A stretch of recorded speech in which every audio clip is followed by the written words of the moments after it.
Alam mo bang natagpuan mo na to? Alam mo bang lasing na ako? Nakakit mo ako sa hagdan, in-on-off ko yung breaker. Wala na ginawa mo kagabi! Doon ka muna matulog sa may storage room. So, kakagising-gising lang namin lahat dito ngayon. Kaya, yan si kakapasok lang. May nangyari kasi kagabi. Hindi, kaninang umaga. Hindi, madaling araw na yun.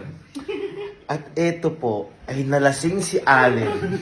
At yung lasing ni Allen, hindi po basta-basta. Kumbaga, okay na okay yung ano niya, yung itsura niya, pero yung utak niya, lasing na lasing. Diba?